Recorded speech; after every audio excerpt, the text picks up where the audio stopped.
আমি চাকরি করি ঢাকা মেডিকেল কলেজের একটা বিভাগের বিভাগীয় প্রধান। সেই জায়গায় যদি আমাকে এভাবে আঘাত করে এবং সেটা তো সে বাংলাদেশের চিকিৎসক সমাজ তো নিশ্চয়ই সেটা মেনে নেবেন। হোয়াটসঅ্যাপে একটা মেসেজ আসছে যে আমরা অমুক গ্রুপের আপনি মানে আপনার কাছ থেকে আমার কাছ থেকে তারা $15,000 চাঁদা চাইছে এবং সেটা 15 তারিখের মধ্যে দিতে বলছে। আমি এটাকে আমি ইগনোর করছি, আমি ওর ফেক কোনো গ্রুপ টুপ এরকম কিছু হইতে পারে। কিন্তু পরবর্তীতে দেখা গেছে তারা 15 তারিখে সে চাঁদাটা দিতে বলছে, 17 তারিখে এসে তারা আমরা অ্যাটাক করছে। 17 তারিখে অ্যাটাক করার পরে অ্যাটাকের ঘন্টাখানেক পরে তারা আবার মেসেজ পাঠাইছে এরকম যে নাও হাউ ডু ইউ ফিল, এবং তার পরের দিন সকালে আবার মেসেজ পাঠাইছে যে তুমি আমাদের সঙ্গে কি আরো ঝামেলা করতে চাও, এবং তারা ওই মেসেজ পাঠাইছে তুমি কার কাছে যাবা, যার কাছেই যাবে তাদের সঙ্গে আমাদের কানেকশন আছে, অতএব তুমি কারো কাছে গিয়ে তুমি কোনো বেনিফিট পাবো না, উল্টা তোমাকে তারা ফাঁসায় দেবে। স্যার এটা কি বাংলাদেশি নাম্বার থেকে আসলো না বাংলাদেশি নাম্বার। ওখানে আমি চেম্বার থেকে নেমে আমি একটা সিএনজিতে উঠছি, সিএনজিতে উঠার পর সিএনজিটা 8-10 হাত সামনে যাওয়ার পরে 4-5 জন লোক সামনে দিয়ে আগে এসে তারা সিএনজির দরজা খুলতে বলছে।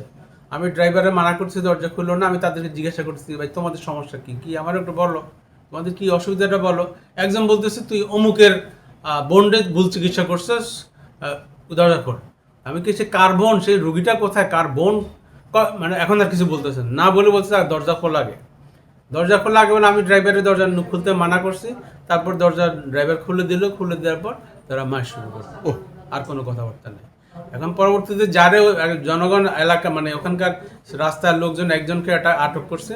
সে একজনকে আটক করার পরে পুলিশ তাকে যখন জিজ্ঞাসাবাদ করতে গেছে তখন আর সে এইরকম মানে কোনো রোগী সম্পর্কিত কোনো বিষয় আছে সে এখন আর বলতে পারতেছে না। তাকে পুলিশ নিয়ে বাইরে বেরোইছে যে ঠিক আছে কোন রোগী তার বাসা নিয়ে চল, সে আর কারো বাসা নিতে পারতেছে না।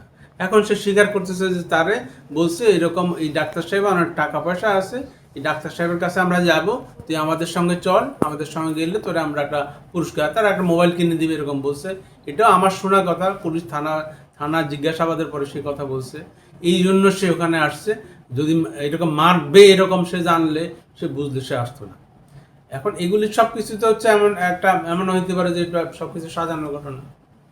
এখন সে নাম্বার থেকে এখনো মেসেজ আসতেছে, এখন বলতেছে যে একটা বললাম যে মানে সে ইনজুর করার পরে ঘন্টাখানেক পরে মেসেজ পাঠাইছে এখন তুমি কেমন আছো। তারপর দিন সকালে মেসেজ পাঠাইছে তুমি কি আরো ঝামেলা করতে চাও। তারপরে মেসেজ পাঠাইছে তোমার কাছে কি আমরা মিডিয়ার লোকজন পাঠাবো।